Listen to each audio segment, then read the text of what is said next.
ټي ټي پي ډلې د تېرې جنورۍ میاشت کې پر پاکستاني پوځ بریدونو راپور خپور کړ. ټي ټي پي په 13 جنورۍ میاشت کې پاکستاني پوځیانو ته مرګوني تلفات اړولي او لسګونه پوستې ترې سقوط کړي دي. بشپړ حال په دې ویډیو کې وګورئ او افغان میډیا چینل سبسکرایب کړئ. ټي ټي پي ډلې په 13 جنورۍ میاشت کې پر پاکستاني پوځ قیامت جوړ کړی و.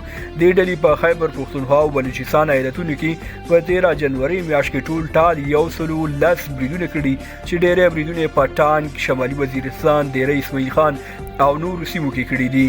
ټي ټي پي ډلې په جنورۍ میاشت کې 40 سنایپر، 28 ګوریلا، 10 ګارد، 10 جوابي، 6 هدفي، 15 چاودنې، 4 تعرضي او 1 استشهادي بریدونه کړي دي. د ټي ټي پي ډلې په دې راپور کې ویل شوي چې دوی په دې بریدونو کې ټول ټال 15 یا پاکستاني پوځیان هلاک کړي، 10 ژوندي نیولي او 80 نور ټپیان دي چې پکې له نیمایي زیات روغتیایي حالت نازک ښودل شوی دی. په دې بریدونو کې 3 اس اس جي، 8 اف سي، 1 پولیس او 3 د خفیه امن کمیټې عسکر وژل شوي دي.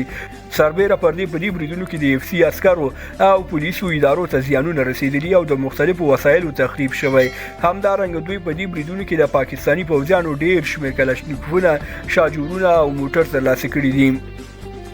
پاکستاني رسنیو او پوځ تر دې دمه د ټي ټي پي ډلې د یاد راپور په اړه څه نه دي ویلي، خو په تېر کې دوی د ټي ټي پي ډلې دا بریدونه بې اساسه بللي او هغه یې له حقیقته لرې بللي دي. خوږو ملګرو، تاسې په دې اړه څه ویل لرئ؟ کمنټ کې ولیکئ. زموږ ویډیو شیر او چینل سبسکرایب کړئ. تر بیا ښې چارې لویه لامل شه.